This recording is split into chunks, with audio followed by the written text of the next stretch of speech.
بالکل اسی طرح سے جب ہماری زندگی کے اندر سے ذبائل اخلاق نکلیں گے، وہ برے اعمال کی جھاڑ جھنکار نکلے گی، تبھی تو اعمال صالحہ کی کوپلیں جب نکلیں گی اور وہاں پھوٹیں گی تو ہی وہ خوبصورتی سے وہ پروان بھی چڑھیں گی، وہ بڑی بھی ہوں گی۔ لیکن اگر ہماری وہاں جھاڑ جھنکار موجود ہوئے گندے اعمال کے، تب وہ جو کوپلیں نکلیں گی وہ وہیں ختم ہو جائیں گی۔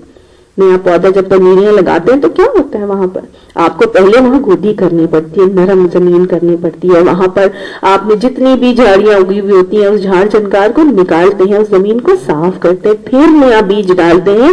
نہیں تو اگر آپ نے وہاں جھاڑ جھنکار بھی رکھی اور بیج بھی ڈال دیا تو ساری تو وہ غذائیت جو ہے وہ جھاڑ جھنکار لے جائے گی، وہ بیج تو وہی ختم ہو جائے گا۔ کبھی ایسے ہوا ہے کہ وہ جھاڑ جھنکار میں بیج اور بڑی اچھی طرح سے پھل پھول جائے؟ نہیں ہوتا نا۔ تو لہٰذا بہت ضروری ہے کہ ہم اپنے پرانے گندے اعمال کی ذبائل اخلاق جو ہے وہ اپنے اندر سے نکالیں، اور پھر ہی جو ہے وہ ہم اپنے خوبصورت اعمال کے جو ہے پودوں کو وہاں پر نکالنے اور ان کو بڑھانے اور نشو نما کرنے والے ہوں۔ اب کیسے پتا چلے گا کہ جی یہ اعمال غلط تھے اور یہ اعمال صحیح ہے؟ ظاہر ہے اس کے لیے علم حاصل کرنا ضروری ہے، یعلمہم الکتاب کا معاملہ کرنا ضروری ہے۔ تو لہٰذا تزکیہ بھی کرتے جائیں ساتھ ساتھ اور علم حاصل کرنے کا معاملہ بھی کرتے جائیں۔ بھئی گند کا معلوم ہوگا کہ یہ گند ہے تو ہی تو گند کو صاف کیا جائے گا نا۔ اگر گند کا معلوم ہی نہیں ہے کہ یہ گند ہے تو پھر تو آپ مزید اس کو مزید ہی گندا کرتے چلے جائیں گے، آپ کو تو پتہ نہیں چلے گا۔ گند معلوم ہوگا کہ یہ گندا ہے، پھر ہی صفائی کا احساس ہوتا ہے اور صفائی کا معلوم بھی ہوتا ہے۔ مثال کے طور پر اگر بعض لوگوں کو کوڑے میں رہنے کی عادت ہوتی ہے تو نہ وہاں ان کو بدبو آتی ہے نہ وہاں ان کو گند کا احساس ہوتا ہے، لیکن جو لوگ صاف ستھرے رہنے والے ہوتے ہیں وہ تو وہاں سے گزر بھی نہیں پاتے، وہ تو وہاں کی طرف شکل اپنی نظر بھی نہیں ادھر ڈال پاتے، کیونکہ ان کو احساس ہوتا ہے، ان کو پتہ ہوتا ہے کہ یہ تو گند ہے، وہ صاف ستھرے رہنے والے لوگ ہوتے ہیں۔ تو لہٰذا گند کا علم حاصل ہونا بھی بہت ضروری ہے کہ یہ گند ہے، تبھی صفائیوں کا معاملہ ہوگا۔ تو ہم جب قرآن پڑھتے چلے جائیں گے تو ہمیں معلوم ہوگا ہاں یہ بھی گند تھا، اس کو بھی میں نے اپنی زندگی میں رکھا ہوا تھا، اس کو بھی نکال دو۔ اچھا یہ بھی گند تھا، میں تو اس کو صحیح سمجھتی رہی، اچھا اس کو بھی نکالنا ہے، اس کو بھی نکال دو، اور پھر نئے نئے اعمال اپنے اندر لے کر آتے چلے جائیں۔ جب پرانے نظریات نکالیں اور مل کر دیکھیں، ایک اور بات یہ ہے کہ اس کے لیے مل کر کرنا بڑا ضروری ہے۔ اکیلے صفائی جب انسان کرتا ہے نا تو وہ تھک جاتا ہے، اس کی ہمت بھی جواب دی جاتی، کیا میں اب تھک گئی، اب میرے سے نہیں کیا جاتا۔ لیکن جب مل کے انسان اپنا ایک گھر صاف کر رہے ہوتے ہیں، اپنا ایک باغ صاف کر رہے ہوتے ہیں، مل کے کچھ کیبنٹس کو صاف کرنا یا اسٹور کو صاف کرنا ہے تو کام جلدی بھی ہوتا ہے اور آسان بھی ہو جاتا ہے اور اچھا بھی ہو جاتا ہے۔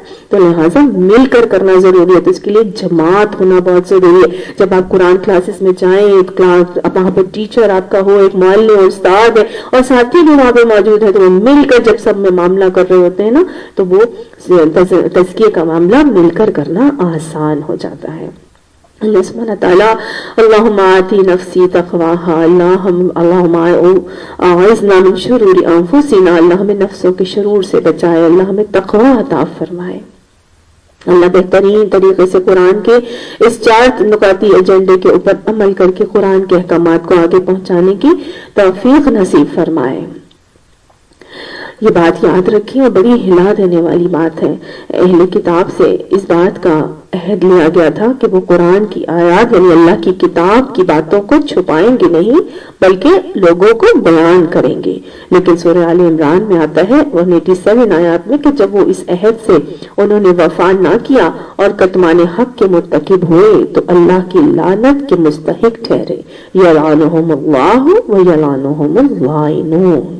لہٰذا یہ عہد ان سے تو لیا تھا تو اللہ نے یہی عہد مجھ سے اور آپ سے بھی لیا ہے کہ ہم اس کی آیات کو آگے آگے ضرور پہنچائیں گے، ورنہ پھر اللہ اور دوسرے لعنت کرنے والوں کی لعنت کے ملامت کے حقدار ٹھہر جائیں گے۔ اللہ سبحانہ تعالیٰ ہمیں ایسے لوگوں میں شامل نہ فرمائے کہ جن کے اوپر اللہ اور لوگوں کی لعنت جو ہے وہ پڑنے والی ہے، جنہوں نے قرآن کے حقوق کو ادا نہیں کیا، جنہوں نے قرآن کی باتوں کو آگے نہیں پہنچایا علم حاصل کرنے کے باوجود۔ تو یہ والی بات بھی قرآن پاک کے حوالے سے بہت ہلا دینے والی ہے کہ ان لوگوں کے مثال جو حاصل تورات تھے اور پھر انہوں نے اس کے بوجھ اور اس کے بار کو نہیں اٹھایا اور انہوں نے اس کی ذمہ داری کو اس قبول نہیں کیا اس طرح سے تو اس کی مثال اس گدھے کی سی ہے جو کتابوں کا بوجھ پیٹھ پر لادے پھر رہا ہو۔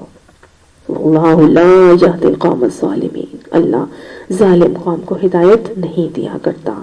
اللہ سبحانہ تعالی ہمیں قرآن کا عالم بھی بنا، اللہ ہمیں قرآن کا عامل بھی بنا، اللہ سبحانہ تعالی قرآن کے حقوق کو صحیح معنوں میں ادا کرنے کی توفیق نصیب فرما۔ اللہ سبحانہ تعالی قرآن کو پڑھ کر قرآن کو آگے پہنچانے کی اور اس کو اپنی زندگیوں پر نافذ کرنے کی توفیق ہمیں نصیب فرما۔ اللہ سبحانہ تعالی جو مانگا ہے عطا فرما، جو نہیں مانگا مانگنے سے رہ گئے، اللہ تو جاننے والا ہے، تو اپنی شان کریمی کے مطابق ہم کو عطا فرما۔ صدق اللہ العظیم۔ آمین ثم آمین۔ ربنا لا تزغ قلوبنا بعد إذ هديتنا وهب لنا من لدنك رحمة إنك أنت الوهاب۔ آمین۔